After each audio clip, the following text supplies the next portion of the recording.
घने जंगल के बीच बसे रतनपुर गांव में पिछले कुछ हफ्तों से दहशत फैली हुई थी। लोग कहते थे कि जंगल में एक बहुत बड़ा सा जानवर घूम रहा है, इतना बड़ा कि उसके पैरों के निशान बैलों से भी दोगुने थे।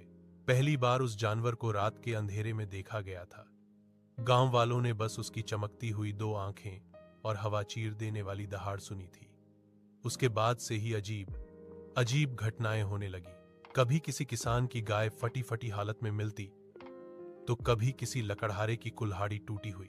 लेकिन एक रात तो हद हो गई। कालू, गांव का सबसे बहादुर आदमी, जंगल के किनारे मरा हुआ मिला।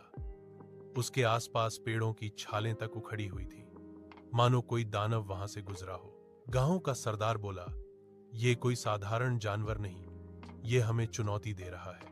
कई लोगों को शक था कि यह कोई भालू या बाघ है, लेकिन उसके पंजों के निशान किसी भी जाने पहचाने जानवर जैसे नहीं थे।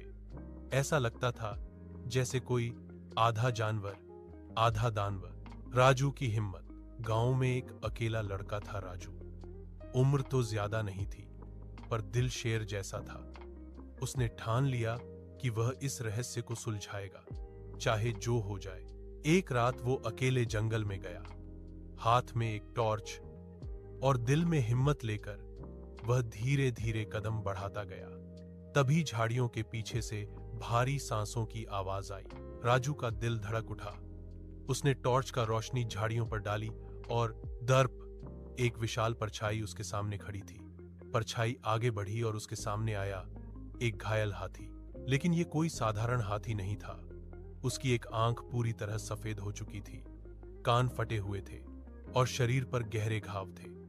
दर्द के कारण वह पागल सा हो गया था और इसी पागलपन में अनजाने में इंसानों पर हमला कर रहा